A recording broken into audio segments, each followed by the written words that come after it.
Hello everyone, good evening. This is the first public lecture by the Center for the Study of Existential Risk, a new institute which will be studying the risks, the most dangerous risks arising from new technologies developed over the next century. I'm Benjamin Todd, the Executive Director and co-founder of 80,000 Hours, which is co-hosting this event along with Giving What We Can. 80,000 Hours is a non-profit based in Oxford, which provides online research and one-on-one coaching to talented young graduates on the best strategies and opportunities for making a difference with their careers. And we're part of and help to start what's now a growing global social movement called effective altruism, which is based around the idea of using evidence and reason to work out how best to make the world a better place. So how does that relate to tonight? One of the things we encourage people to do when choosing a career to make a difference is make sure they work on the right cause. So you can have all the influence in the world, but if you direct it into the wrong problem, you're not going to achieve as much as you could. And we think some causes are more important than others. I'm a fan of donkeys as much as the next man, but I think that the work of the Against Malaria Foundation fighting malaria is more important than the work of the Donkey Sanctuary, which is a very well-funded charity which brings donkeys from Eastern Europe and who have been working their whole lives and sends them to a sanctuary in the English countryside to recover. So some causes can be more important than others, but also a cause can be important but not tractable, or there's already a lot of people working on it, and that also means it's not as promising. So we encourage people to find problems to work on which are important, tractable, and uncrowded, they're neglected. And that's what brings us to CSER, which it's hard to imagine a more promising area to be working on. It was in 1939 that Einstein wrote to Roosevelt a letter which contained the phrase, "It is conceivable that extremely powerful bombs of a new type may be constructed." And he was referring, of course, to nuclear weapons. And just 6 years later, these weapons were real, and they'd been deployed in Japan. And not long after that, the American and Soviet governments gained the ability to end civilization for the first time. And that was an existential risk, a risk which threatens our very long-term potential and future. And this is the kind of risks that this group is set up to study. There's a number of new technologies which maybe have we're not sure, have similar potential or even worse potential than nuclear weapons to cause harm, which will arise over the next century. So this work is highly important because there's whole future generations at stake. But at the same time, there's hardly a community of 20 researchers in the world working explicitly on, systematically on these issues, mainly based at the Future of Humanity Institute in Oxford and several at the Machine Intelligence Research Institute in Berkeley. And it just seems the level of investment into this cause is completely out of kilter with the importance of these issues. And this is why we're incredibly excited for the launch of this research group. What have we been doing about this? Well, we've been helping young people use their careers to work on these issues, and we think there's a lot of ways that we can contribute. So an alumni of 80,000 Hours has funded a quarter of the Institute's budget to date. He was just a young guy who went to take a job in finance and is donating over half of his salary to charity. And at just age 25, he's already played a major part in launching a research institute, which is a pretty incredible accomplishment.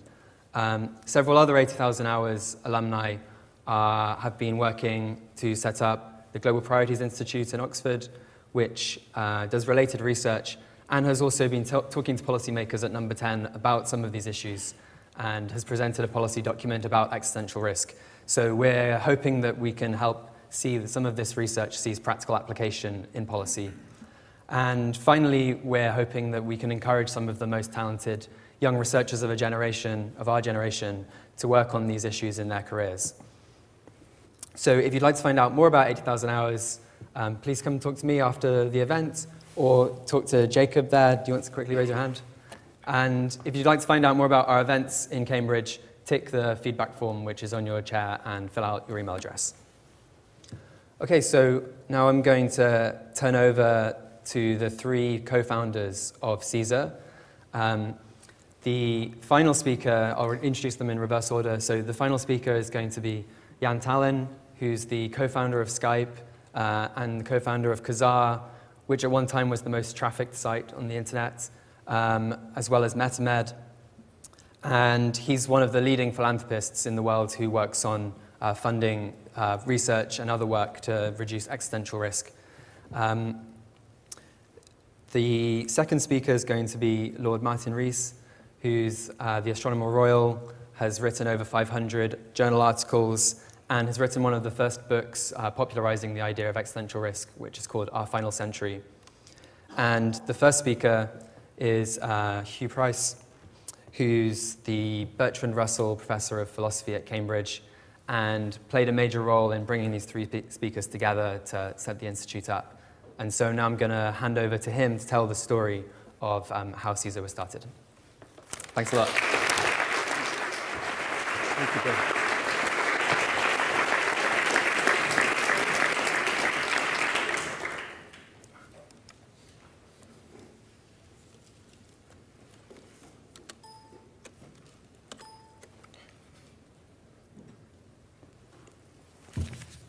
Could you put that full screen? Yes.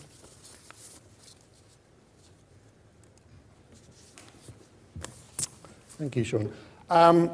Well, thank you, Ben, and welcome all. And thank you very much to 80,000 Hours and Giving What We Can for hosting this wonderful event. As Ben mentioned, I've recently become the Bertrand Russell Professor of Philosophy in the Faculty of Philosophy just across the way here. I've only been in the job for about 2.5 years. I was making my way here late in the summer of 2011 for the first time. I was coming from Sydney, taking a rather circuitous route via Scandinavia and various other places in Northern Europe. And one evening in Copenhagen, I found myself in a taxi with a man I'd never met before.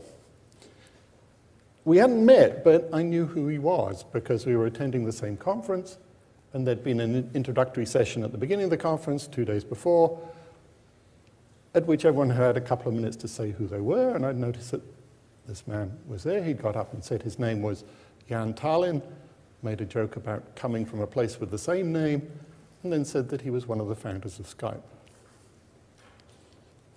Now, I'm sure some of you can imagine some of the thoughts that went through my mind when I realized I was in the back of a taxi with one of the founders of Skype. Thoughts like, I wish I was on Twitter, that kind of thing. But, I mean, lacking any immediate social media to hand, I had to fall back on conversation. And so I introduced myself to Jan, and as an opener, asked him the obvious question. It's probably his least favorite question, i.e. the question as to what he does these days, since founding Skype, as it were. And Jan mentioned his day job with a venture capital company, but said that he spent a lot of his time trying to raise awareness around the world about what he called AI risk. And I asked him what he meant, and he talked about concerns that machine intelligence might at some point far exceed human intelligence, perhaps relatively soon, and perhaps very rapidly once machine intelligence becomes self-improving. And that this might be very bad news indeed for many species on this planet, including, of course, us. I think Jan said that on his pessimistic days, he thought that he had a higher chance of dying in some AI-related accident than of dying of heart disease or cancer. That's a way of emphasizing how immediate he thought some of these issues were. Now, I'd heard of these issues before, of course, but I'd never actually met anyone in person who thought a lot about them or cared a lot about them, and especially someone with his feet so firmly on the ground in the software industry as Jan is. So I was intrigued, both by the ideas themselves, as Jan described them, and by Jan's evident commitment to trying to do something about them. So he wasn't wasting this accidental cab ride, obviously. He was trying to convert the person that he found sharing the cab with him. Well, we had another opportunity to talk a couple of days later in the conference. And then it happened that I was spending a couple of days in Tallinn, just 2 weeks later, after giving some lectures in Helsinki. It turned out that at that point, the easiest way to get from Helsinki to Cambridge was to take the ferry over to Tallinn, an hour away on the other side of the Gulf of Finland, and to fly on EasyJet to Stansted from there. So that was what I was proposing to do with all my luggage from Sydney, which had been accompanying me around Scandinavia.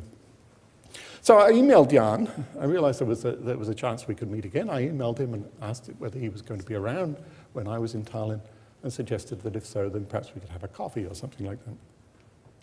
And by that stage, it had already occurred to me that one of the people I already knew in Cambridge was also very concerned with possible near-term technological risks to humanity. And that person, of course, was Martin Rees, who was then still master at Trinity College, where I was about to take up a fellowship. I knew Martin through philosophy of cosmology circles, among other ways, and we'd met at another conference, actually, just a couple of years previously. So the possibility that had occurred to me was that, thanks to this accidental cab ride in Copenhagen, I might be in a position to act as a catalyst between these two distinguished activists and their respective kind of networks, Cambridge on the one hand and all the sorts of people that Jan knows on the other. And I had the thought that the resulting reaction, if I could act as a catalyst in this way, might be even more effective in raising awareness about these issues than the two individual voices could possibly be acting alone. And it occurred to me that this would be an especially fitting role for the new Bertrand Russell professor to play. As most of you will know, Russell himself spent a lot of time in the last 20 years of his long life trying to reduce the risks of human extinction from nuclear weapons, the case that Ben mentioned. I'll come back to that activity later on. Well, I discussed these thoughts with Jan over a long lunch in Tallinn, and set out for Cambridge even more gripped by the thought that fate was offering me a remarkable opportunity. She'd already been very generous to me in lining me up with what, from my point of view, was the best job in the world. And now she seemed to be offering me a chance to use that job to do something fascinating, entirely unexpected, and perhaps rather important. So when I got to Cambridge, I spoke to Martin about what I was then calling ambiguously my Tallinn project, and with Martin's encouragement, set about looking for an effective way to bring Jan to Cambridge so that Jan and Martin could meet. Happily, I soon encountered the Centre for Science and Policy, CSER, whose director, David Cleaveley, assured me that CSAP organised the best public lectures in Cambridge and offered to host one for Jan. And that lecture took place at the beginning of February 2012, just over 2 years ago, and that was the first opportunity for the three of us to get together. And by the spring of that year, a few weeks later, we decided to work together to establish what at that stage we agreed to call the Centre for the Study of Existential Risk, or CSER. Let me say something about the focus of our project, the focus of CSER. We decided to concentrate explicitly on catastrophic or potentially species-threatening risks arising from unintended consequences of new human technologies. Now, of course, there are other extinction-level risks, both human-made, as in the case of nuclear weapons, and natural, as in the case of asteroid impacts. But these risks, well, at least the asteroid impact one, are comparatively low, they're constant, and they're comparatively well understood. In contrast, we felt the potential technological risks, say from biotechnology or nanotechnology or from AI itself, might be considerably higher, rapidly changing, and hardly studied at all. As Ben says, there are perhaps 20 people in the world working directly on these issues, although there are many distinguished people concerned about them scattered among other academic disciplines. So it seemed obvious where we should focus our efforts on the case of new risks arising from new technologies. Well, there are various strategies for establishing an academic centre. One very common approach goes something like this. You simply stand with your idea at one end of the runway and start running in the hope that you'll be able to assemble a serviceable aircraft with all that that takes before you get to the takeoff zone. Now, not everyone makes it, of course, but in this case I felt from the beginning that our chances were very good. Martin's and Jan's distinction meant that we already had plenty of lift at our disposal, and the need for and rough shape of the craft we were building was never in doubt. We had our core theme right from the beginning. Now, of course, we needed a lot of thrust to accelerate to takeoff velocity, but for this we've been able to rely on the reputations of a growing group of very distinguished people inside and outside Cambridge, inside and outside academia, who've generously agreed to lend us their names by joining our advisory board. Another piece of good fortune we had in the early stages was encountering the university's Excellent Centre for Research in Arts, Social Sciences and Humanities, CRASH. Like a mother hen or perhaps a mother ship, CRASH took us under their wing at an early stage as we worked to, as it were, to build our own wings, and that's been a very, very helpful relationship indeed. It's difficult to say at what point exactly we left the ground, somewhere over the last 6 or 7 months or so. Perhaps there were a few hops there at the beginning. But we're certainly in the air now, and one of the marks of that is our growing visibility and reputation, leading in turn to such things as a growing advisory role, both to government agencies and in the private sector, and both in Britain and elsewhere. We have a growing role as a sponsor and co-organizer of various meetings and workshops, and a growing network of international research links. From the beginning, we've also had close links to the Future of Humanity Institute in Oxford that Ben also mentioned. And perhaps most important of all, we've had a growing influence on the conversation, helping to put the issue of extreme technological risk on the agenda for discussions in various fora around the world, helping it to become, as it needs to be, a mainstream topic rather than a fringe topic. But what topic is it exactly? One thing that's come into focus over the past 20 months or so, as we've worked to get CSER into the air, is a way of defining the space of tasks in which it needs to operate. And I like to put it like this. Insofar as we can extrapolate from our own case, it seems likely that any advanced tool-using species is going to face a new kind of challenge when its technology reaches a certain point.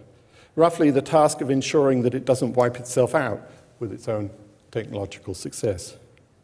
The danger stems from the fact that powerful technologies may put the capacity to do catastrophic damage in dangerously few hands, or perhaps dangerously few claws or tentacles or whatever the relevant appendages might be.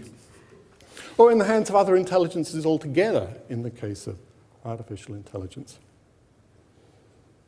But that means that there's a generic question that any such species seems likely to face at roughly this point, roughly our point in its development. What new techniques and scientific tools does it need to develop to manage and, as far as possible, to mitigate such risks? What are the necessary ingredients, theoretical and practical, of what we might call a science of existential risk? I see these questions as being the most concise summary of CSER's concerns. CSER's role is to lead and foster the development of this new and necessary science. We don't know yet quite how urgent the task is in our own species' case, but there are enough grounds for concern that it seems prudent to begin to develop the techniques and expertise to find out. And that's what we aim to do here. And that brings me back to Russell. I mentioned earlier that Russell spent much time and energy in the last 20 years of his life in the campaign against the spread and dangers of nuclear weapons. Here he is, for example, taking part in a sit-in in Whitehall in mid-February 1961 at the age, I think, of 88. And keep in mind that winters were colder in those days. Here's Russell sitting on the ground in Whitehall. Later that year, at the age of 89, in another such sit-in, he was arrested spent a week in Brixton prison, the same prison he'd been locked up in during the First World War, after refusing to sign a good behaviour bond to say that he wouldn't do it again. Here's a contemporary comment on that.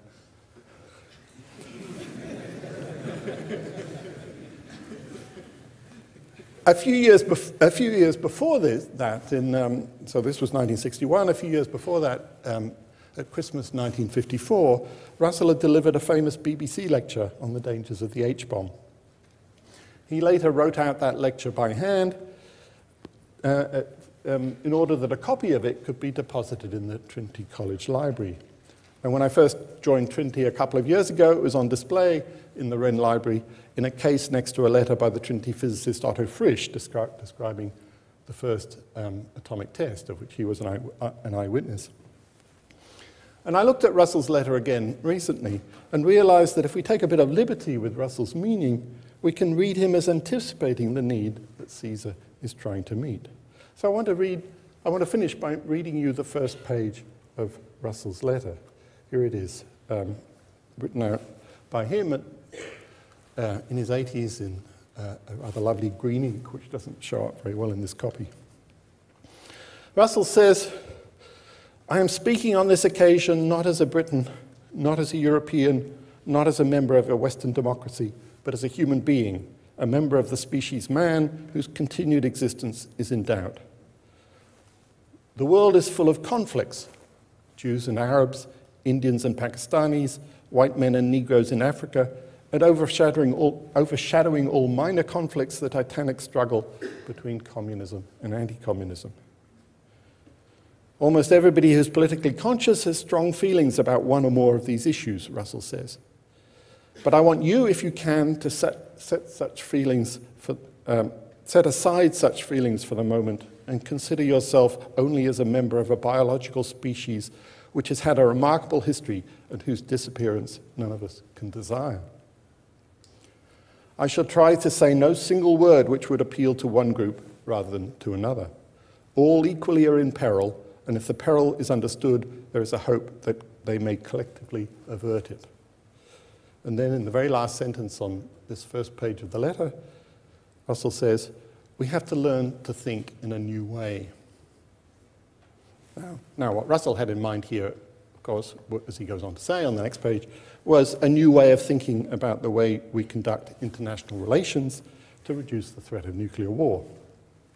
And we have something different in mind, of course. So what we have in mind is a new way of thinking about the potential risks of our own technological success. But the goal is the same in both cases, namely to save ourselves from the consequences of our own technological ingenuity. That's our project, and we think that there's nowhere better than Cambridge to be doing it. Thank you. I'm now going to hand over to Martin, who's going to be followed by Jan, and they're going to tell you something more about these risks that we're trying to avert.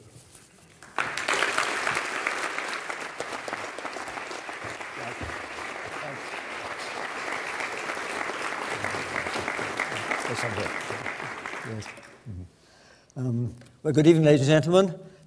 Hugh Price has set the scene, and Ben mentioned how I came to this subject through a book which I wrote 10 years ago, which I entitled Our Final Century, ? The publishers left out the question mark. And then the American publishers retitled the book Our Final Hour. Americans like instant gratification and the reverse. Well, my theme in that book was that the Earth has existed for 45 million centuries. As an astronomer, I know that. But this century is special. It's the first when one species, ours, has the Earth's future in its hands. Over nearly all of the Earth's history, threats have come from nature. Disease, earthquakes, floods, asteroids, and so forth. But the worst now come from us. And these will become more threatening in coming decades. We're deep into a new geological era called the Anthropocene. And the threats seem to be then of two kinds. First, those stemming from the collective impact of the world's growing population on the biosphere and the climate.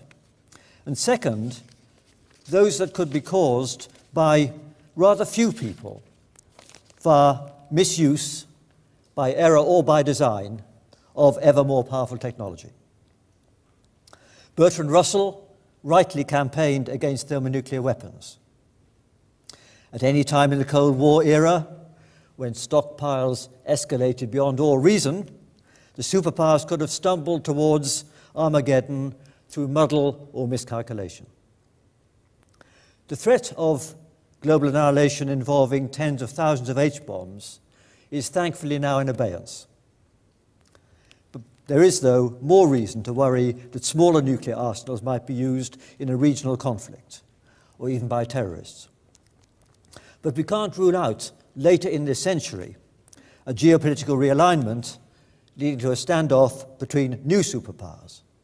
So a new generation may face its own Cuba, and one that could be handled less well or less luckily than the 1962 crisis was. And Kennedy is claimed to have said at one stage during that crisis that the odds were between evens and 1 in 3. The H-bomb stemmed from 20th century science. But we should now be anxious, in fact, I think even more anxious, about powerful 21st century technologies. IT and biotech have transformed the way we live and enhanced the lives of billions, but they will have a dark side. And we're already getting more vulnerable. We're already dependent on elaborate networks, electric power grids, air traffic control, international finance, just-in-time delivery, globally dispersed manufacturing, and so forth.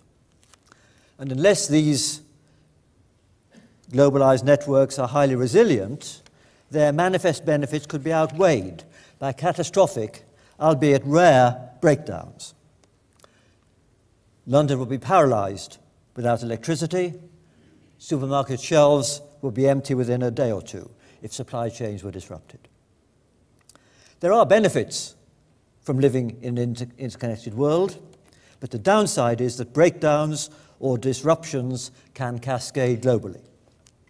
Air travel can spread a pandemic worldwide within days, causing the gravest havoc in the shambolic but burgeoning megacities of the developing world.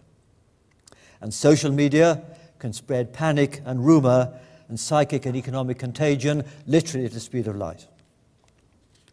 We're vulnerable to maliciously triggered events as well as those arising from error or accidental breakdown. And it worries me that the expertise for increasingly sophisticated bio or cyber attacks will become accessible to millions. This doesn't require large special purpose facilities like making nuclear bombs. Cyber sabotage efforts like Stuxnet and frequent hacking of financial institutions already have pushed these concerns up the agenda. And in fact, a recent report from the Pentagon Science Board identified 6 levels of sophistication and even claimed that the 6th level state-engineered cyber attacks could be catastrophic enough to justify a nuclear response. It's scary that they should say that sort of thing. Those of us with cushioned lives in the developed world fret too much about minor hazards. Improbable air crashes, carcinogens in food, low radiation doses, and so forth. I see David Spiegelhalter is here. He talks a great deal of sense to try and make people see these in proportion. But we are less secure than we think. We and our political masters are in denial about these catastrophic risks. They could be triggered as suddenly as the 2008 financial crisis, or they could develop insidiously. The worst have thankfully not yet happened. Indeed, they probably won't. But if an event's potentially catastrophic, it's worth paying a substantial premium to safeguard or insure against it, even if it is unlikely. Just as we take out fire insurance on our house and don't feel it's wasted money if our house doesn't burn down. The government actually maintains a comprehensive risk register on which global pandemics and cyber threats rate highest in terms of impact multiplied by likelihood. But the trends in coming decades scare me even more. So a word about these. But this is a tentative word. Tentative because scientists have a rotten record as forecasters. Lord Rutherford, the greatest nuclear physicist of his time, said in the 1930s that nuclear energy was moonshine. And one of my predecessors as Astronomer Royal said in the 1950s that space travel was utter bilge. So my own crystal ball is very cloudy. I'm an astronomer, not an astrologer. Nevertheless, some trends can be forecast with confidence. The world may be more crowded in coming decades. Its population is very likely to have risen from 7 billion today to 8.5 billion or more by mid-century. And half of the world's population will be in Asia. Of course, it's there that the world's intellectual and economic capital will be increasingly concentrated. We're seeing the end of 4 centuries of European and American hegemony. And we should worry about the burgeoning environmental impact of a growing population needing food and energy.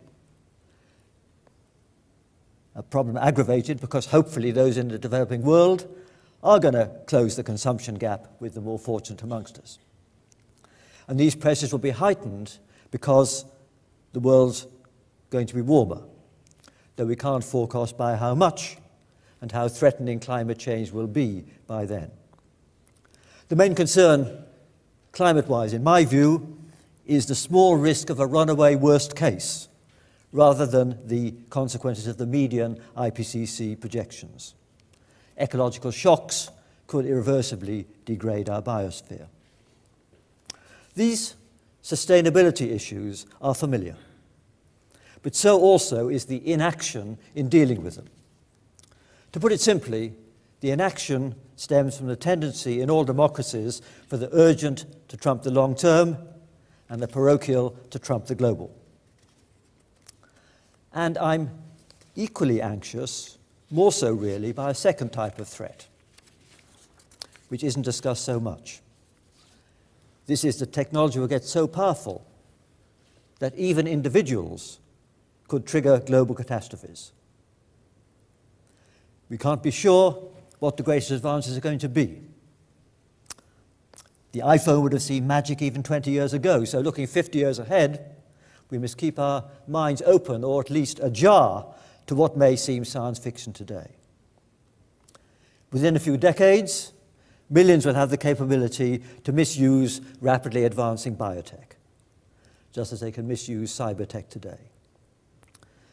The physicist Freeman Dyson, in an article in the New York Review of Books, foresees a time when children will be able to design and create new organisms, just as routinely as his generation played with chemistry sets. Well, I suspect this idea is comfortably beyond the science fiction fringe. But if even part of his scenario were to come about, our ecology and even our species surely would not survive unscathed. Indeed, you may remember that just last year, some researchers who'd shown that it was surprisingly easy to make the influenza virus more virulent and more transmissible were pressured to redact some details of their publication. Some say that we can guard against such risks by regulation. 30 years ago, regulation might have worked. But these subjects are so competitive, so globalized, and so driven by commercial pressures that anything that can be done will be done somewhere, whatever the regulations say. It's like trying to control drugs. Drug laws don't work. And another topic, robotics and machine learning. These are advancing apace. Back in the 1990s, IBM's Deep Blue beat the world chess champion, Kasparov. More recently, the Watson computer won a TV game show. But the advances are patchy. And Jan Tallinn knows more about this than me.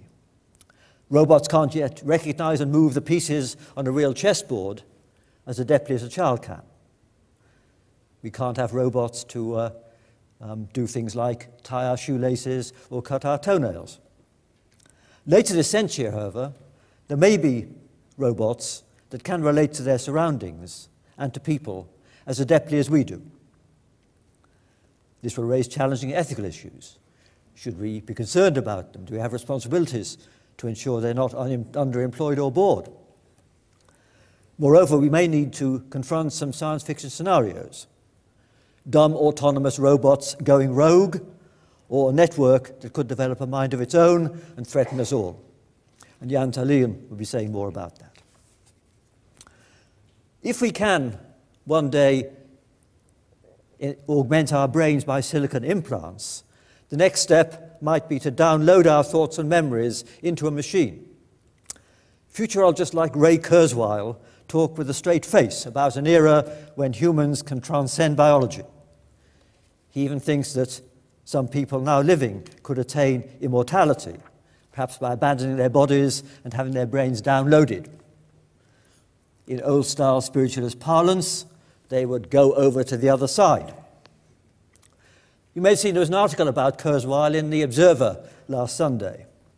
He's in his 60s, and he takes 150 pills a day because he hopes he'll survive long enough taking these pills until these techniques for life enhancement will allow him to live forever. But as a fallback, he's paid for his body to be frozen so he can be revived later. And incidentally, there are some people who are doing that, and I had an interview with some of these they're called cryonics people in California, and I upset them because I said I'd rather end my days in an English churchyard than a Californian refrigerator. And they call me a deathist, very old-fashioned. Turning now to another topic of futurology, what's our future in space? Later this century, I think groups of pioneers may establish habitats on Mars or maybe on asteroids. The first people on Mars will go with one-way tickets. They won't find it comfortable, but we should welcome these outposts as an assurance that at least a few humans would survive even the worst conceivable terrestrial catastrophes. And whatever ethical constraints we impose here on the ground, we should surely wish them good luck in genetically modifying their progeny to adapt to an alien environment. And this might be the first step towards divergence into a new species. The post-human era could begin within a couple of centuries. By the way, since I'm an astronomer, people think I worry especially about asteroid impacts. I don't. As Hugh said, they're a natural phenomenon, and the risk is better quantified and better understood than, for instance, earthquakes and volcanoes. And by the end of a century, we should be able to reduce this risk by deflecting the orbits of those that might endanger us. And the asteroid risk is not getting any bigger. It's no bigger for us than it was for the Neanderthals. And it's swamped, in my perspective at least, by novel risks, especially those stemming from the high-tech empowerment of individuals or small groups. The global village will have its village idiots, and they'll have global range. For instance, there are eco-extremists who think it would be better for Gaia if there were far fewer humans. What happens when such people have mastered the techniques of synthetic biology that will be widespread by 2050? In a future era of vast individual empowerment, when even one malign or careless act could be too many, there will be pressures for more intrusion and less privacy to safeguard ourselves. Indeed, the surprisingly muted response to the recent Snowden revelations suggests that such pressures might meet surprisingly little resistance. Well, these novel 21st century threats, looking a few decades ahead, bio, cyber, and AI, could be as devastating as the kind of massive nuclear exchange that could have occurred in the Cold War. Certainly far more scary than the worst things on our government's current risk register. They could present serious, even catastrophic setbacks to our civilization. But they wouldn't wipe us all out. They're, strictly speaking, not existential. So are there conceivable events that could threaten the entire Earth and snuff out all life? Promethean concerns of this kind were raised by scientists working on the atomic bomb during the Second World War. Could we be absolutely sure, for instance, that a nuclear explosion wouldn't ignite all the world's atmosphere or oceans? Before the first bomb test in New Mexico, Hans Bethe and 2 colleagues were asked to address this issue. They convinced themselves that it was a large safety factor. And we now know for certain that a single nuclear weapon, devastating though it is, can't trigger this kind of nuclear chain reaction. But what about even more extreme and more recent experiments? Physicists were, in my view, quite rightly, pressured by the media to address the speculative existential risks that could be triggered by powerful accelerators, which generate unprecedented concentrations of energy. Could physicists unwittingly convert the entire Earth into particles called strangelets, or even worse, trigger a phase transition that would rip apart the fabric of space itself? Fortunately, reassurances could be offered. But I wrote a paper on this subject, because it was pointed out that cosmic ray collisions of much higher energies occur frequently in the galaxy, but haven't ripped space apart. And cosmic rays have penetrated dense stars without triggering a strangelet catastrophe. But physicists should surely be circumspect and precautionary about carrying out experiments that generate conditions with no precedent even in the cosmos. Just as biologists should avoid release of potentially devastating genetically modified pathogens. And by the way, the priority that we should assign to avoiding these truly existential risks, even when their probability seems almost infinitesimal, depends on a philosophical and ethical question, which is this. Consider 2 scenarios. Scenario A wipes out 90% of humanity. Scenario B wipes out 100%. How much worse is B than A? Some would say 10% worse. The body count is 10% higher. But others would say that B was incomparably worse, because human extinction forecloses the existence of billions, even trillions of future people, and indeed of an open-ended post-human future. Well, if you accept the latter viewpoint, you'll agree that existential catastrophes, even if you'd bet 1 billion to 1 against them, deserve more attention than they're getting. Moreover, we shouldn't be complacent that all such probabilities will be so minuscule. We've no grounds for assuming that human-induced threats, worse than those on our current risk register, are improbable. They're newly emergent. We have a limited time base for exposure to them. And we can't be sanguine that we'd survive them for long. And we have, I think, 0 grounds for confidence that we can survive the worst that future technologies could bring in their wake. Some that have been envisaged may indeed be science fiction, but others may become disquietingly real. Technology brings with it great hopes, but also great fears. We mustn't forget an important maxim: the unfamiliar is not the same as the improbable. Finally, how does this topic relate to the aims of ATK Hours, the group that's sponsoring us here tonight? Well, if you share our view that more should be done to assess and then minimize these extreme risks, you would want to ask what's the most effective thing to do. John Tallien will say a bit more about this. But I think it's clear that how science is applied, even in more normal contexts, requires public debate. It shouldn't be decided just by scientists themselves. But scientists, as citizens, have a special responsibility to engage in that debate. And they should try to foster benign uses, benign spin-offs of their work, commercial or otherwise, but they should resist, as far as they can, dubious or threatening applications of their work. They should alert the public and alert politicians to perceived dangers. That's their responsibility. And now, of course, one can do all the things that Russell did, but we can do other things. Campaigns via blogging and social media can catalyze a debate that's much wider and better informed. And whatever careers you take up, you have expertise that's relevant in doing this. And speaking again to the students here, even without Mr. Kurzweil's nostrums, many of you will live to the end of this century. It may be a bumpy ride. I've highlighted the anxieties. But An optimistic note is that there seems no scientific impediment to achieving a sustainable world where all of us enjoy a lifestyle better than we in the West do today. So I'm a real technological optimist. But I'm a political pessimist.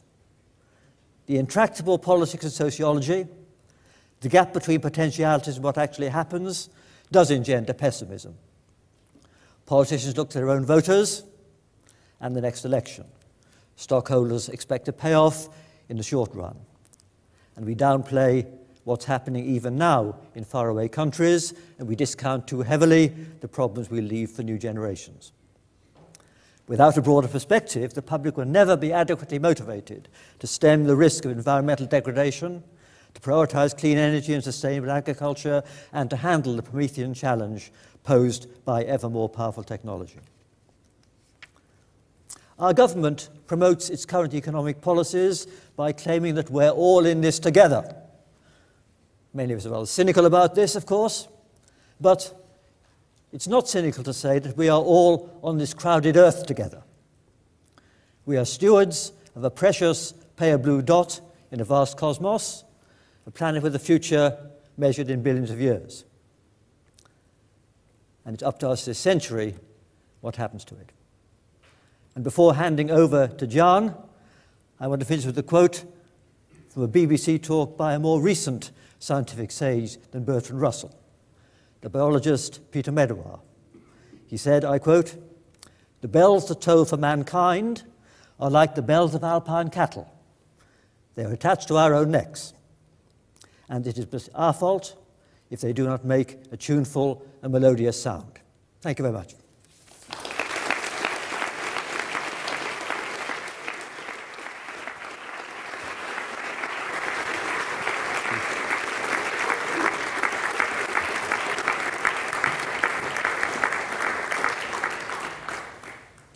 Good evening. While I'm setting this up, my general presentation strategy is to prepare like one presentation per year or so, and then give it at many places in order to kind of dilute the cost. And so about a year ago, I had the idea that, well, wait a minute, a lot of people, students and entrepreneurs want me to talk about Skype. But I'm not that interested in talking about Skype. It's like decade-old technology. Perhaps I should develop like a Trojan horse of a presentation. So I would like ostensibly talk about Skype, but it's really not about Skype, as you're about to see. Also, like in order to get quicker to the Q&A session, I shortened this presentation a little bit. There's actually a longer version on YouTube if you're interested in more fleshed out version. So the talk comprises 5 theses. The first thesis is that the future is fragile because it is shaped by individual actions of a surprisingly small number of people. To show what I mean, let's zoom right back to the year 2002. A small group was celebrating the news that their software was declared responsible for the majority of the internet's traffic. The party took place in a small apartment in an old Soviet-style apartment block in Tallinn. I'm of course talking about the team that built the file-sharing software Kazaa. Less than 2 years later, a largely overlapping group was posing for a photo shoot for a Fortune magazine cover story. Their latest creation, Skype, was less than 4 months old. 1 year before the photo shoot, Toivo, who later became the head of engineering, sent this email to Niklas and Jaanus, the main duo behind Skype. After investigating various voice-over IP programs out there, Toivo concluded that none of them worked properly. So he suggested that we should develop our own protocol and client. 8 months later, we had launched the first version of Skype. Talk about good timing. 2003 was the year where laptop sales surpassed desktop sales. And also the voice-capable broadband was taking off. People who have played Civilization should realize what this picture represents. That's right, it's a technology tree. New technology always leans on existing technology, thus forming a graph of dependencies. Now, it is important, though, to realize that new technology does not appear automatically once its prerequisites are in place, because some inventor still has to come up with the idea. And sometimes ideas can linger for hundreds, if not thousands of years, waiting to be discovered. My favorite example there is hot air balloons. They were invented by the Montgolfier brothers of France in around 1782. However, the enabling technology for them had been in place for thousands of years, waiting for the inventor. Furthermore, as the technologies get more powerful, their timing matters more. Now think about what the world would look like if the nuclear weapons had been created just a couple of decades earlier or later. Even worse, as Professor Max Tegmark, who is an advisor to CSER, has pointed out, we got lucky that the laws of physics made nuclear weapons hard to construct. We might not be so lucky with the next massively destructive technology. So that is what I mean when I say that the future is fragile. The future is sensitive to the timing and order in which new technologies are introduced. Also, the historical turns get more dramatic as the technology gets more powerful. And ultimately, inventions are stemming from the thoughts and actions of individual people. People like Toivo sending that email proposing a new voice over IP protocol. The rest of my presentation is how about you should behave when you find yourself at the crossroads of technological progress, a moment where our entire future might depend on your actions. First of all, you should be careful not to be an amoeba. A friend of mine once put it very cynically. Technology developers, he said, are like amoeba, following the trail of money and status with a justification mechanism bolted on top. What he meant by that was that it is often easy to simply do what feels intuitively justified without thinking about the actual consequences of your actions. For instance, it is easy to follow so-called expert consensus because people seldom blame you for doing that. But the expert consensus is often wrong. In Skype's case, the expert consensus initially dismissed it as a toy. For example, a renowned internet expert wrote back then that by using a homegrown VoIP protocol, Skype was bringing a knife to gunfight. So following experts is less useful than one might think.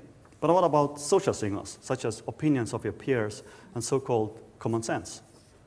Well, as illustrated by this wonderful cartoon about stock market, popular opinion and peer pressure are just as vulnerable to imitation and meme propagation as expert opinion is. If you can't see it, it reads, I've got a stock here that could really excel. And people overhearing, really excel? Excel? Sell, sell, sell, until one of them goes, this is madness, I can't take it anymore. Goodbye. And then people go, goodbye, bye, bye, bye. So following common beliefs is not good either. What about money? Well, money is usually awarded by the economy. However, the secret with the economy is that there's a man behind the curtain, or at least an invisible hand. If you're lucky, the economy is ruled by the free market. And having grown up in Soviet Union, I know how to appreciate that. The nice thing about the free economy is that it approximates human values. Because if you make products that people want, the market will reward you. However, we should not forget that both the economy and the free market are human social institutions whose laws have a limited domain. For example, a super intelligent AI that is able to rearrange atoms at will is not going to be constrained by human economy. That's why I'm never convinced by an economical or social argument how about something is impossible. Unless something is ruled out by the laws of physics, it is possible. So don't be an amoeba.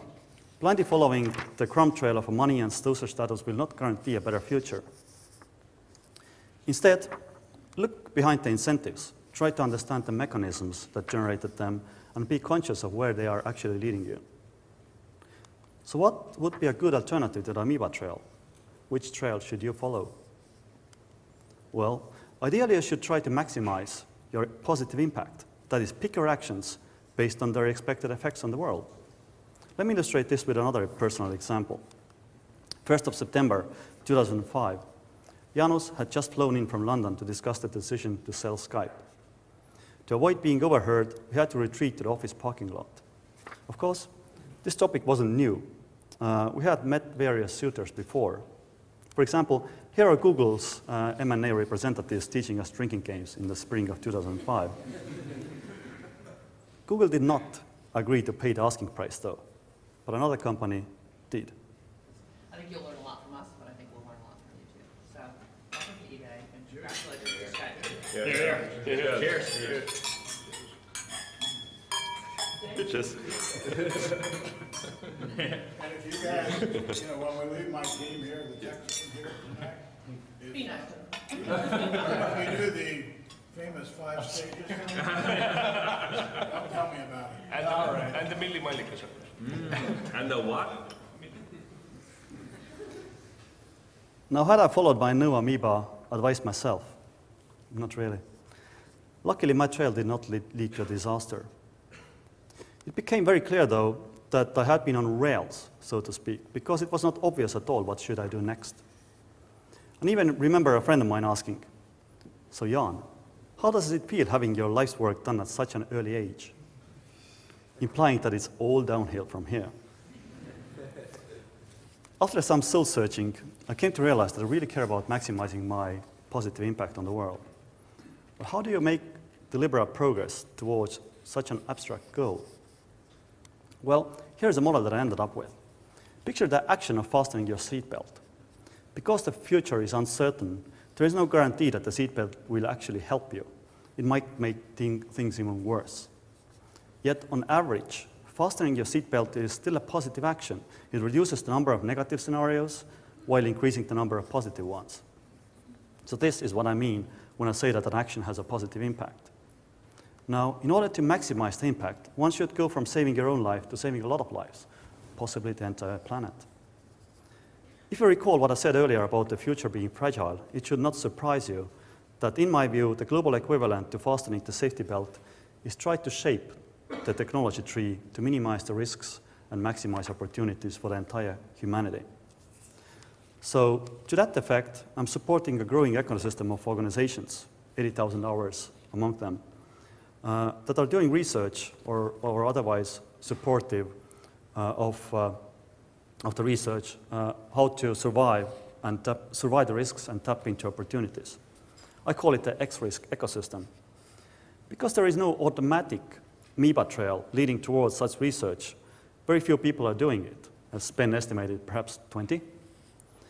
Therefore, if you want to multiply your positive impact on the world, supporting or even creating X-risk organizations is an easy way to do so. So in my view, instead of amoeba trail, you should try to follow the path that leads you to the biggest possible positive impact, which in the context of technology development means predicting the effects of our inventions and minimizing scenarios where the technology ends up harming people, either accidentally or deliberately. That is, error or terror scenarios, as Martin Rees here puts it. Now, the impact trail has one problem. It relies on predictions. And as Niels Bohr once famously quipped, prediction is very difficult, especially about the future. Luckily, there is a way to reduce reliance on precise predictions. The way to reduce reliance on predictions is to be humble in a technological sense, as defined by American AI researcher and co-founder of the Machine Intelligence Research Institute that came up earlier today, Eliezer Yudkowsky. To be humble, he said, is to take specific actions in anticipation of your own future errors. Let me illustrate this with another story from Skype. We used to be rather smug about the frequent outages that our competitors had. After all, it was impossible to have global outage in a peer-to-peer network, such as Skype, right? Then, of course, the August 16th, 2007 happened. It took us half a day just to realize that the laws of physics didn't include peer-to-peer architectures guaranteeing infinite uptime. When the realization finally dawned upon us, the core technical team was in for 2 memorable days and nights trying to rescue the Skype network. And here's a sample of what went on in the so-called war room.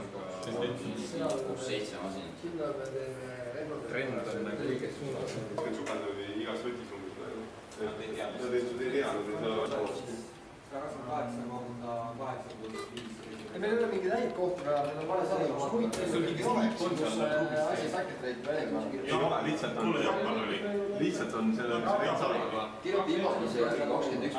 Pane mingi sleep sisse. ID-location jaoks veidi. 10 minutit. ID-location jaoks.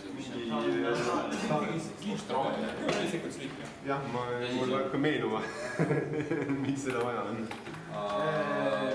Poolas on 27, 28, 29. Pane 5. Ei, ta ei pea kiiresti respondi üldse. Ei, idee on see, et muidu hakkavad igast jõudab PQ täis saama. Austraalias. See pole nimi on? Sümbion. Austraalias. 129. Ma olen lootnud, et juba nagu asi improovib nagu mingil päeval juba neile sinna jõudmist, eks ole. Ja seda ei ole näha. Mis see mõõdik on praegu sellest lahkanud? See on jah see, mida me nagu jälgime. Mis on nagu... Good morning! Morning! So, soon to be 24 hours. You might have noticed we have a software issue. Küll, jah? Äkki sa paned need maha? Ei oota, ära pane maha. Maha pole vaja, mis asi sul on see 41 peal? Need on Kopenhaageni asjad, ei, ma saan aru, mis sa praegu jookseb. Praegu jooksevad need 20-sed. Okei, siin jooksevad siis kõigis nendes jooksevad 20-sed ka. Ei ainult 20-sed, et suved on tagapidi. Just, ja siis lisaks jooksevad siin ka. Mul portide vahemikka vaja teada. Jah, nagu, ja kõik katavad mod 0. So after that moment, it still took us about half a day to get the network operational. Unfortunately, in order to save time, I actually cut out the explanation of what exactly happened because it's just technical explanation, but you can look it up on YouTube. So, did you notice the list on the whiteboard? When Skype's chief architect Ahti started to investigate what was going on, he compiled a special version of Skype Supernode, and ran it on his own computer, home computer. As a result, it wasn't his computer that crashed, nor was it his network connection. Instead, the storm of traffic towards him took down his entire internet service provider. There were a couple more ISPs that died that night, even though we warned them before we put up Skype network servers in their domain, and they seemed sure that their systems could take it. Clearly, the lack of humility wasn't only Skype's problem. However, a lack of humility is also inexcusable if there's a lot at stake. Unforeseen things happen. So if you're inventing powerful technology or technology that others rely on, you must take concrete actions in advance, such as building in lots of safety margins. Also, please question our assumptions, and ideally try to make our actions reversible. So be humble to counteract the uncertainty in your predictions. More specifically, remember that reality can be more imaginative than you are, and use safety margins, question our assumptions, and have a plan for reversing your actions. Now, finally, there is one more topic to cover. What kind of future should you be aiming for? Apparently, this question gets very tricky once you get beyond the obvious saving lives scenarios. As moral philosophers, and there's an abundance of them here in Cambridge, can tell you, we simply don't have a final answer to what we humans really want. Luckily, there is a solid heuristic: maximize the amount of fun in the world. Since more fun is almost always better than less fun. A good strategy to start with is to have fun yourself and be fun to other people. Now remember that Fortune magazine story. It was titled "Catch Us If You Can," and it started like this. Near the center of the walled medieval district of Estonia's capital, Tallinn, sits the Nuku bar. In Estonian, Nuku is an acronym for young culture. The private club is full of 20-somethings in jeans, drinking local beer to rock music. The bar's name has another meaning. Read as one word, it's slang for penis. Both the hidden nature and the cheeky attitude of the place fit perfectly with the company I'm here to meet. Indeed, Skypers were cheeky and weird, but always in a fun, maximizing way. For instance, let's take Skype's leaders. Remember the eBay welcome dinner video? The man saying that he didn't want to know if his team went on to do the 5-phase Skype night was eBay's chief operating officer. Well, this is Michael, Skype's chief operating officer at the time. And this is Niklas, while being sued by the music industry for, quote, aiding and abetting massive music piracy. This is Skype's management team on a panel discussion. And this is Toivo showing off his leadership and resource management skills. Some more pictures from Skype parties. This is, well, too complicated to explain, but and some of the pictures I really can't show from that party, but let's just say that Skype's hidden pool party emoticon was based on real-world events. This is a party where people ended up dancing on tables and walls, and local staff seemed to form a rather distinct opinion of Skypers. But don't get me wrong, Skypers did not need to party in order to be quirky and have fun. For example, here on the left is business development lead, Scott, at the strategy meeting in the morning. And this is him in the evening, continuing the discussion via other methods. His target is Skype's first employee, Tavet, who here is just being his normal self in the office. This is head of development, Stefan. He's using a doll to illustrate the difficulties in running the development team while other teams are stealing his resources. And here is Skype's general counsel, Rob, playing the role of Fortuna in a credit card roulette after a dinner in an expensive Michelin star restaurant. Now, have you noticed how nice it is when the pilots of your airplane sound cheerful over the intercom? Similarly, one reason why it helps to have technology developers to be quirky and fun-loving is that it is in everyone's interest to have the future to be shaped by people who appreciate life. The value of fun goes much deeper, though. You see, while positive emotions like happiness and pleasure are important, they leave the world outside massively underspecified because they refer to subjective states of mind, and there are various shortcuts one can take to achieve them, such as taking drugs or meditating. In contrast, fun usually refers to objective processes in the external world. So when optimizing for fun, there are fewer shortcuts, and hence the chance of unintended consequences is much smaller. One intuitive way to see that is to look at what makes a good game design. A good game is optimized to be maximally fun versus maximally addictive or happy, whatever that means. Like a good game, we want our future to be maximally fun, offer a lot of progress and excitement, but probably also a fair share of setbacks and challenges for contrast. So that is what I mean when I say that fun is fundamental. You can create happiness out of fun, but not fun out of happiness. Therefore, I urge you to be fun, have fun, and increase the amount of fun in the world. So that is pretty much what I had to say. If I could leave you with just one more picture, a picture to compress my entire talk into one slide, it would be this. Technology development is like a steering wheel. When turning it, don't be an amoeba. Instead, be humble and head for the mountains of fun. And don't forget, the entire world is riding in the back. Thank you.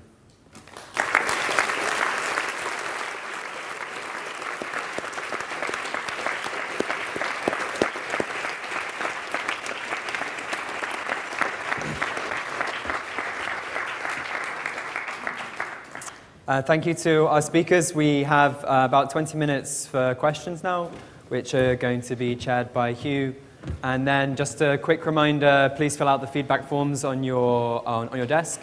And then there's a free drinks reception in the Alison Richard building. If you want to find out where that is, go out to the lobby and there'll be people there to show you the way. Ben, do we have a roving mic? Or do we? Yeah.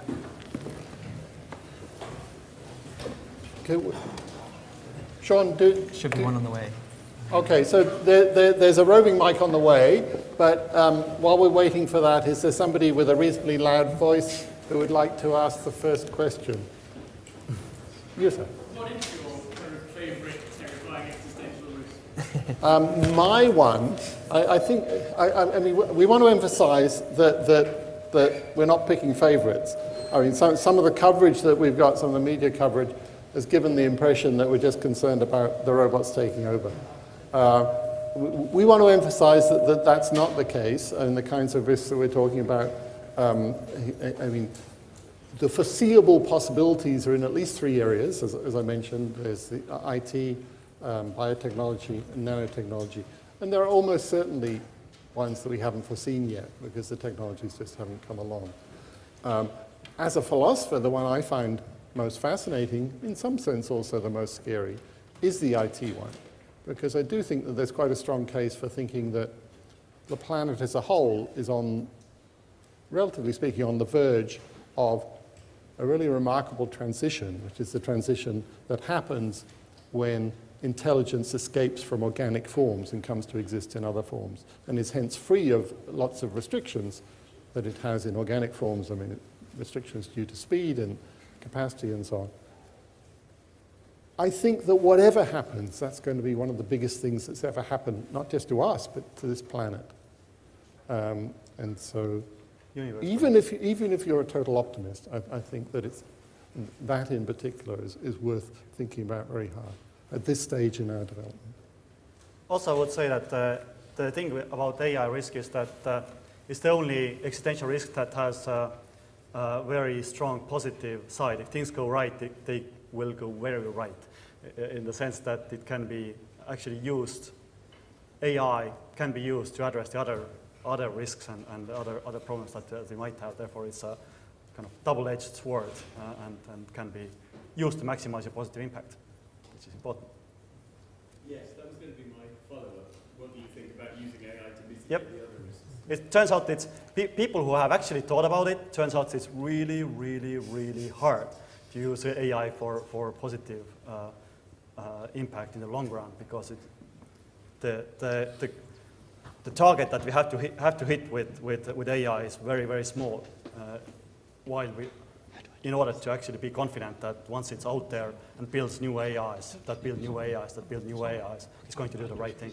Even if you've got a genie, you don't know what to wish for. Sorry? Even if you've got a genie, you don't know what to wish for. Yeah, exactly. Okay, let's move on. The person in the middle here in the second row of the second block. Thanks for the presentations. During one of the talks, the point was raised that regulation is now very difficult and maybe unprecedentedly difficult, because if something can be developed, it will be developed somewhere. So if regulation is difficult, if we can quantify these risks, how do we actually mitigate them or reduce them? Yes. Well, I made this unhelpful remark that I am pessimistic about the effectiveness of regulation in this context. I think this is just one instance of the growing difficulty of governance. I think the big problem is going to be that small groups can be more disruptive and more empowered, and I think it's going to get more and more difficult. And I think that's why it is so important for people to be aware of the difficulties. There's no easy answer at all, and I just think it's going to be very hard to regulate, and we've got to accept that most of these things that we are scared of will be done by someone somewhere. That's pessimistic but realistic, I think.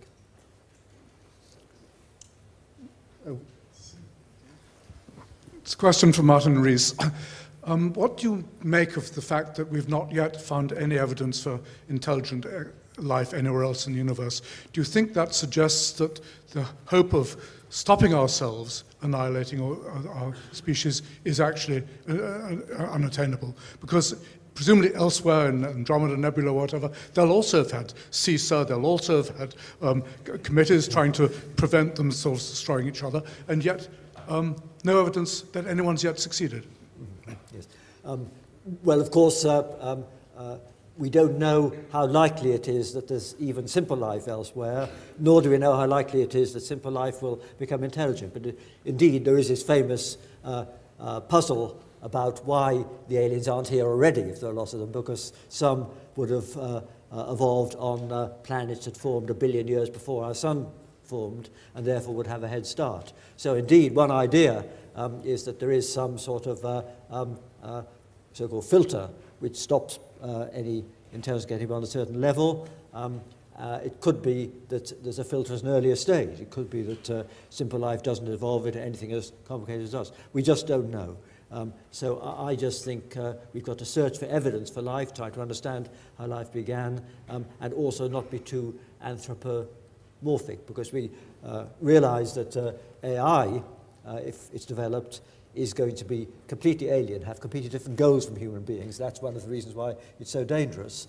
And of course, any life that evolved elsewhere in the universe would be at least as alien as AI that arises on the Earth. So I think we've got to be entirely open-minded. Also, there is a complex anthropic argument to be made there, as my good friend Michael Vassar said, that like even if life has this tendency of building more and more powerful technologies and ending up by colonizing colonizing the entire galaxy or entire universe, if you are early life in that scale, you should still expect yourself to find yourself at a place where it hasn't done so.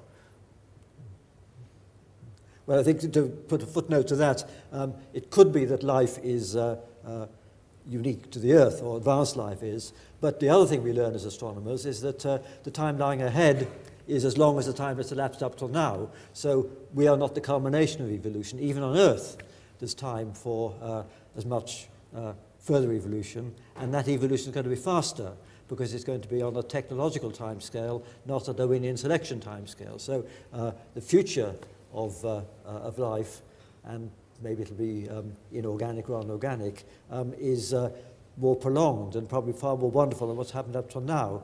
And that's why in this philosophical question of what we are losing by snuffing out all life now, we're snuffing out that potentiality perhaps as well. Could I ask that you hold up hands for a little while, and I'll line up a couple to streamline this. So I see hands here, here, here, here. Okay, thanks. Hi, my question is similar to your last comment on kind of timescale and also reflection. That I think a lot of times we talk about the history of this from nuclear weapons through the present. So for each of you who've been focused on this for a while, how has your thinking changed in the last 5 or 10 years? Where have you been wrong in the last few years? And kind of how does that help you understand where you think we might be going in the future? So rather than just taking the 60 or 70-year view, just looking at the last 5 or 10 years and how has your thinking evolved?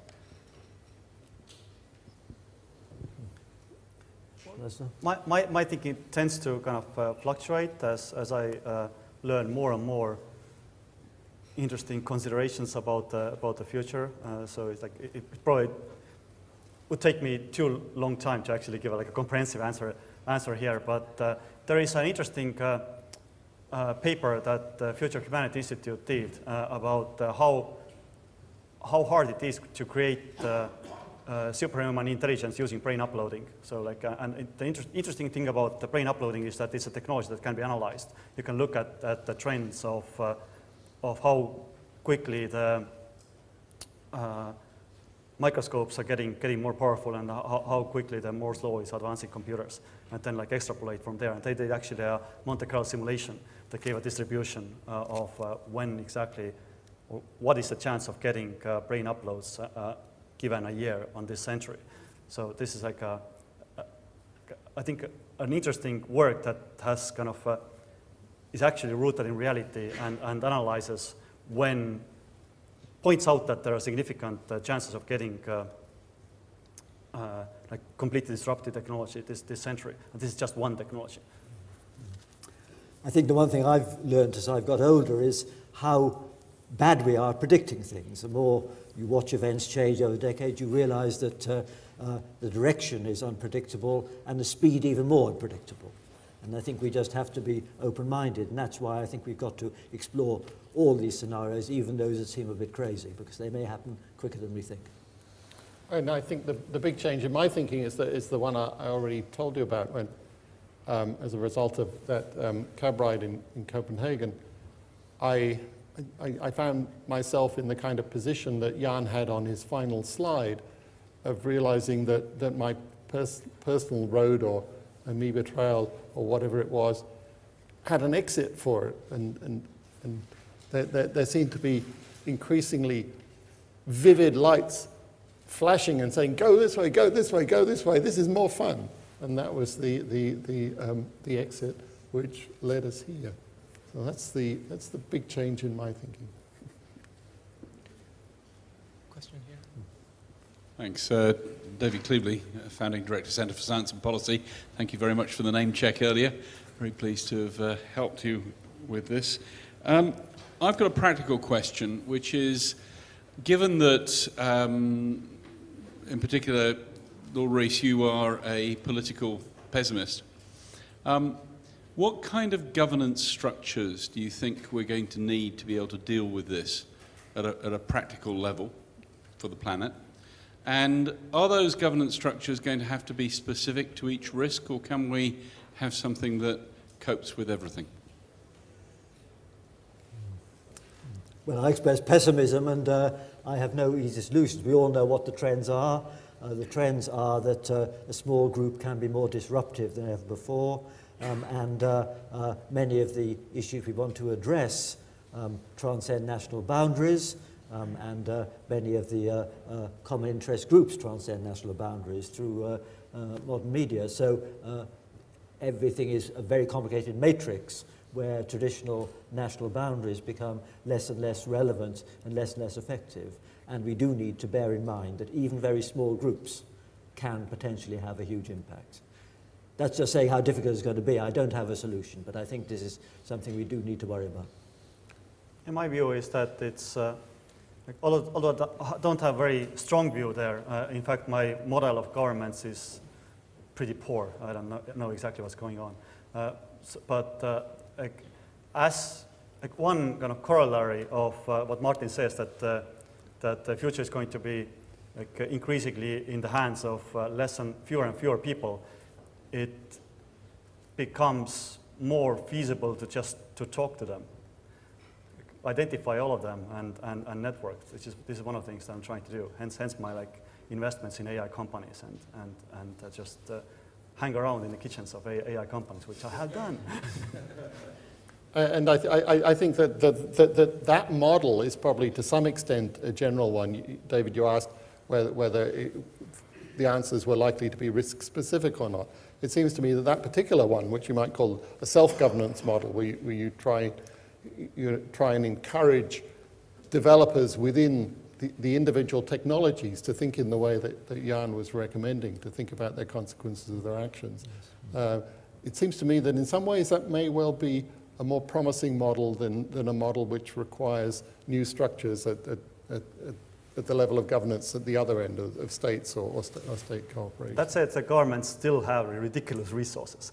Therefore it's like if there is a good way to somehow utilize those resources to actually lower the risks, then that would be really great, I think. Okay, I think we've got time for 2 or 3 more questions. There was one up here. Can I see hands again? Okay, one here, one up there. Okay.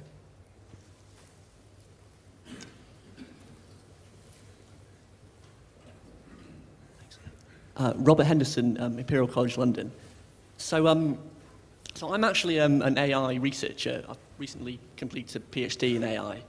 And I just want to say that this kind of debate on the potential risks of advanced AI is a very welcome thing, because I think it has, for whatever reason, perhaps due to the history of the field, there's a tendency for AI researchers really not to talk too much about the long-term risks, possibly because they don't want to seem too big-headed to say that their research is contributing to something that's so extraordinarily impressive as sort of human-level artificial intelligence. There's a tendency to be sort of more modest.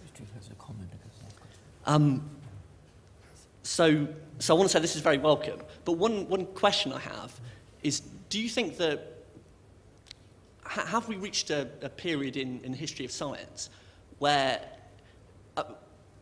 there are some kinds of, where it's not always good to have more knowledge, because up till now it's generally been regarded by scientists that knowledge is always good, ignorance is bad. So therefore, as long as I'm encouraging knowledge, it's up to other people to decide whether or not it's risky. Is this something that no longer holds? Do scientists need to have responsibility? Yes, and there's been relevant recent debate about that precise issue, including, I think, the example that Martin mentioned about the discovery of what would be necessary to make the bird flu virus transmissible to humans. And so, of course, in this issue, in this area, there are going to be issues about whether there's a case for restricting knowledge in dangerous cases, and if so, whether it's possible to do that. I mean, because one of the byproducts of the wonderful technology that we have in the form of the internet and so on is that it makes knowledge so easily available. But so, of course, these are important questions. Thanks.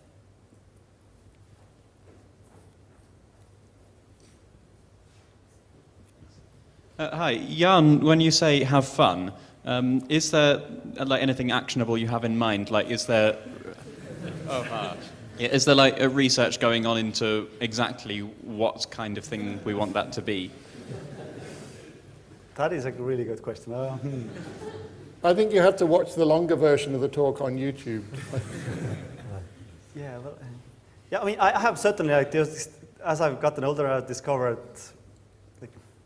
I discovered the value of actually thinking about what is fun and like trying to kind of actively figure out things that are fun. I just do more of those.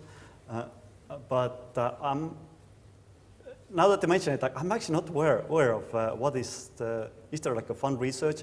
Eliezer Rutkowski has written a sort of series of blog posts called Fun Theory, I think, on lesswrong.com. So like I read those, and so it's like this is the closest thing to fun research that I've read. Okay, I'm afraid we're now over time. It would be wonderful to be able to continue this discussion. But I'd like to invite all of you to come over to Crash in the Alison Richards building, which is just about 150 meters immediately to the north of here. And there'll be drinks and refreshments, and we can continue the discussion in that more informal way. But before we finish, I'd just like to ask you to join me in thanking all the people who've made this event possible. I hope I won't forget anyone. Jacob Trevethan from 80,000 Hours, Cambridge. Catherine and Michelle, particularly from Crash. Ben here for coming over from Oxford to cheer it for us. And of course, thank you, Ben. Sean O'Hegarty, our wonderful academic project manager in CSER, who is someone we now couldn't do without. So thank you, all of you.